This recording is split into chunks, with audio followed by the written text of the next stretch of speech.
Imagine a force all around you. You cannot see it, you cannot touch it directly, yet it governs your every move. This force is gravity. It keeps your feet firmly on the ground. It dictates the path of a thrown ball. Without gravity, our world, our solar system, and our galaxy would simply not exist as we know them.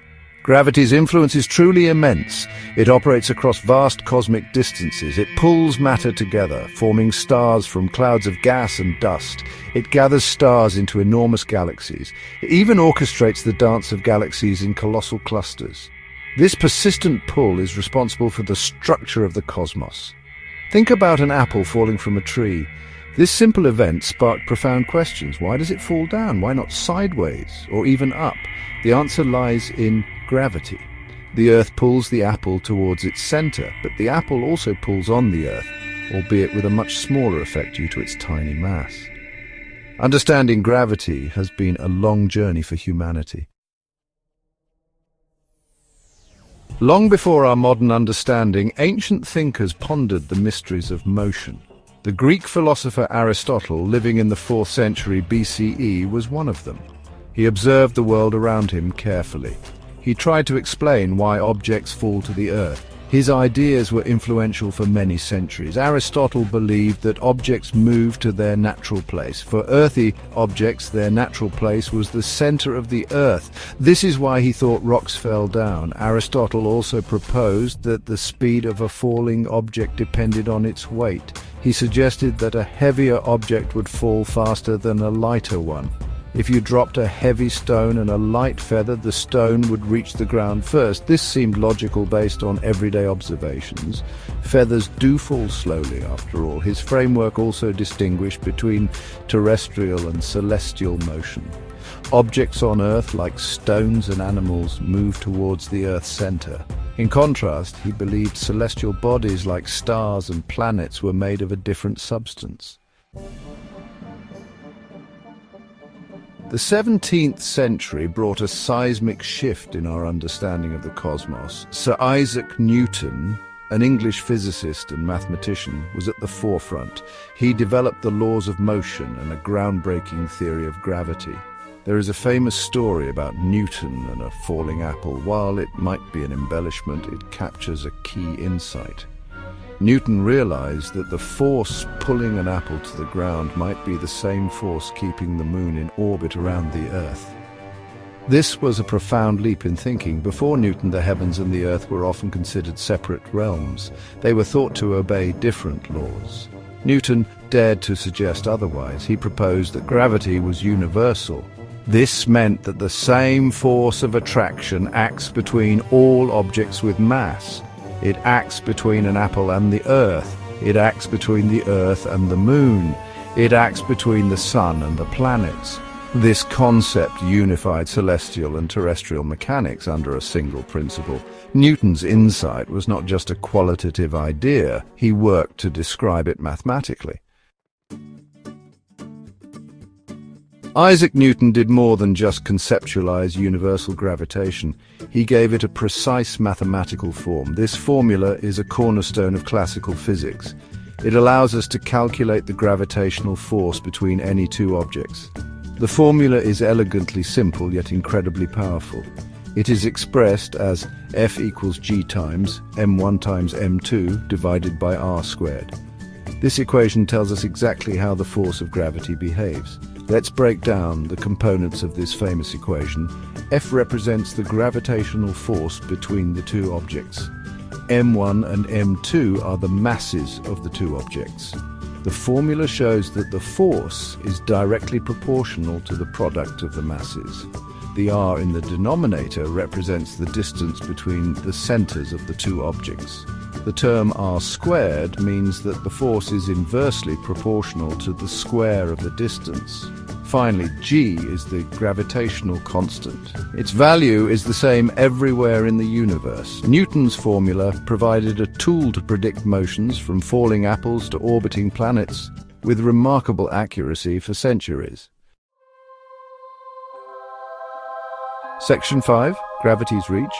From daily life to celestial mechanics. Newton's law of universal gravitation has far-reaching applications. It touches almost every aspect of our physical world. In our daily lives, gravity is the reason we have weight. It is the Earth's gravitational pull acting on our mass. This force keeps us and everything around us anchored to the planet's surface. Without it, we would float off into space. Simple actions like walking, jumping, or throwing a ball are all governed by gravity's relentless pull. Engineers use these principles to design buildings, bridges, and vehicles. The influence of gravity extends beyond our immediate surroundings. Consider the tides in our oceans.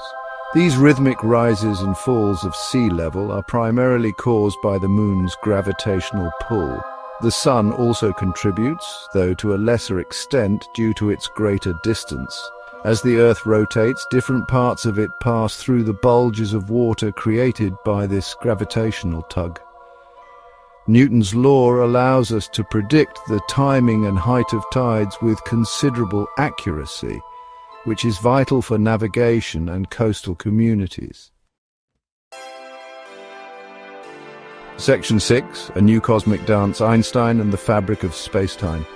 For centuries, Newton's theory of gravity reigned supreme. It worked remarkably well for most practical purposes. However, by the early 20th century, some subtle discrepancies began to appear. For instance, Newton's theory couldn't perfectly explain the orbit of Mercury. A new genius, Albert Einstein, was about to revolutionize our understanding of gravity once again.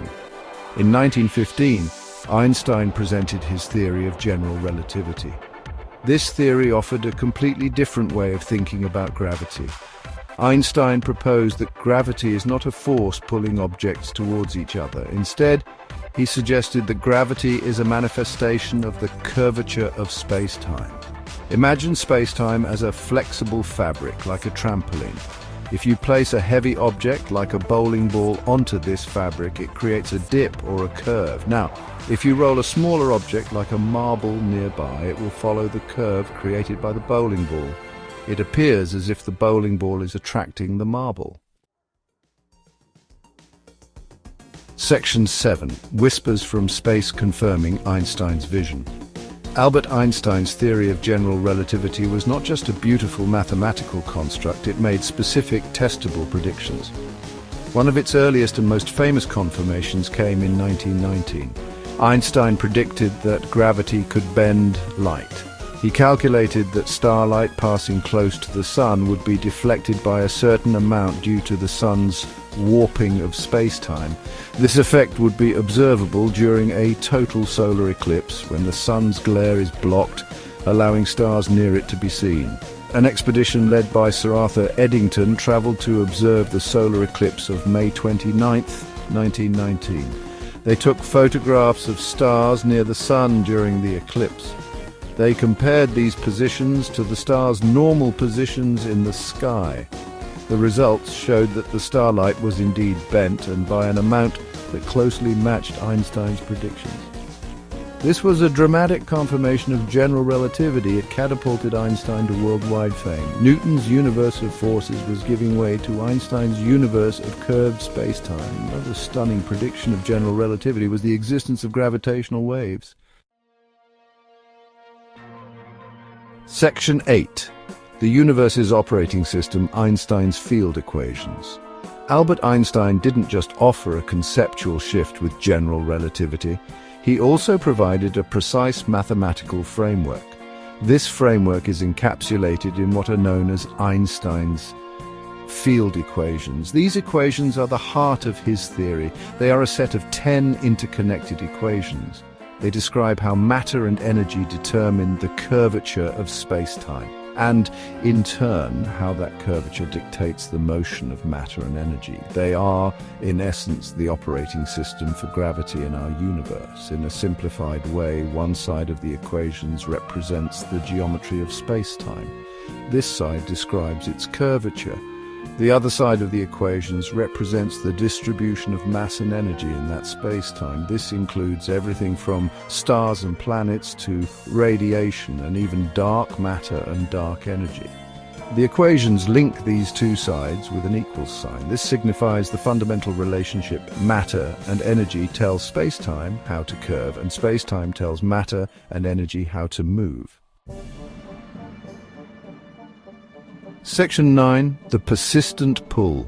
Gravity's enduring significance and mysteries. Gravity, as we have journeyed to understand it, is undeniably fundamental. It is the force that sculpted the universe from the aftermath of the Big Bang. It gathered primordial particles into atoms, then into gas clouds. These clouds collapsed under gravity's relentless pull to form the first stars and galaxies. It dictates the orbits of planets around stars, creating stable environments where life as we know it could potentially emerge and evolve. Without gravity, the cosmos would be a diffuse, featureless soup of particles. The universe's large-scale structure, the cosmic web of galaxies and voids, is a direct consequence of gravity. It acts over immense distances and timescales, shaping the destiny of the cosmos. From the gentle fall of a raindrop to the violent collision of galaxies, gravity is the conductor of the cosmic orchestra.